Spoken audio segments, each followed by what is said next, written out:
जी अस्सलाम वालेकुम जी दोस्तों, मेरा नाम मोहम्मद अमजद और ये मेरा यूट्यूब का चैनल। जी दोस्तों, इस चैनल पर मैं आप लोगों को कुदरत ने बता जड़ी बूटियों और शजर अशजार के बारे में वो मुफीद मालूमात देता हूँ, फ़वाइद और ख़वास बताता हूँ जिनसे शायद आप पहले वाकिफ़ ना थे। जी दोस्तों, आते हैं आज की वीडियो की तरफ। जी दोस्तों, आज का मेरा टॉपिक है एक अजीम शान दरख़्त।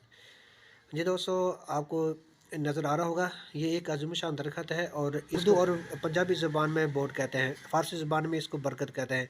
जी दोस्तों, ये एक अज़ीम शान दरख़्त है और पाकिस्तान के अक्सर इलाकों में पाया जाता है और ज़मीन का काफ़ी इलाका ये घेर लेता है। काफ़ी बड़ा दरख़्त होता है। जी दोस्तों, इसके पत्ते बड़े-बड़े और चौड़े होते हैं और दोस्तों इसके जी दोस्तों, अब आते हैं इसके फ़वाद ख़वास की तरफ। जी दोस्तों, इसका मज़ाज सर्द और खुश्क है और इसका शीर बरगद यानी इसमें से दूध निकलता है, उसका भी मज़ाज सर्द और खुश्क है। जी दोस्तों, बोट के दरख़्त के शाखों से बारीक-बारीक रेशे निकलते हैं और वो रेशे आहिस्ता से बड़े होकर ज़मीन की तरफ आते हैं और ज़मीन के अंदर चले जाते हैं। तो ऐसे दोस्तों ये फिर जो रेशे जो होते हैं एक मज़बूत तने की शक्ल इख्तियार कर लेते हैं और इन रेशों को बोट की ताड़ी, इन्हें रीशे बरगद कहते हैं। जी दोस्तों, जो कि ने शीर बरगद को इन्हें बोट के दूध को बवासीर में बहुत मुफीद पाया गया है। इसके अलावा दोस्तों जरियान एहतलाम सूरत नुसार के लिए भी इसका इस्तेमाल बाकसरत किया जाता है। इसके अलावा दोस्तों इसमें बारीक बारीक कोंपलें होती हैं जो फल आने से पहले होती हैं। ये कोंपलें और जो कि बोट की दाढ़ी का इस्तेमाल जो कि मर्दाना ताकत में बहुत इस्तेमाल किया जाता है। इसका तरीक़ाकार ये है दोस्तों, इसकी कोंपलें लें जो नरम नाजुक हों, अभी पक्की ना हो, तो और रीश बरगद लेनी बोट की दाढ़ी को लें, वज़न ले लें, साए में खुशी कर लें और इसका सफ़ूफ बना लें। इस सफ़ूफ को 2 से 3 माह से इस्तेमाल करें, इससे जरियान एहतलाम सूरत नज़ल ख़त्म हो जाएगा, मादा मनविया जो कि गाढ़ा हो जाएगा और जो कि नहीं मर्दाना कमज़ोरी ख़त्म हो जाएगी, मर्दाना ताकत में बेपनाह इजाफ़ा होगा।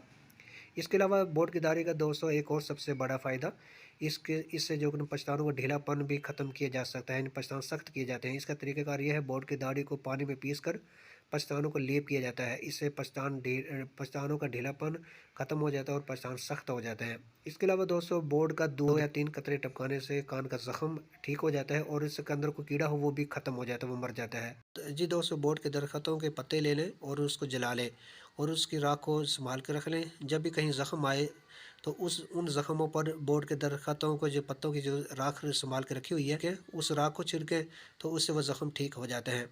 जी दोस्तों, नफ़ा ख़ास इसका सबसे बड़ा फ़ायदा मुमसिकीन इमसाक पैदा करता है, मर्दाना ताकत के लिए बहुत फ़ायदेमंद है और मकवी आज़ा रईसा इन दिल दिमाग जिगर और गुर्दों के लिए बहुत फ़ायदेमंद है। इसके अलावा दोस्तों इसका जो कि लंबा अरसा इस्तेमाल करना मैदा और आंतों में खुश्की पैदा करता है, इन कब्ज़ करता है। जी दोस्तों, आज के लिए बस इतना ही। उम्मीद करता हूँ मेरी दी हुई मालूमात आप लोगों के लिए फ़ायदेमंद साबित होंगी। वीडियो अच्छी लगे तो शेयर करें, लाइक करें और सब्सक्राइब करें। जी दोस्तों, मिलते हैं नेक्स्ट वीडियो।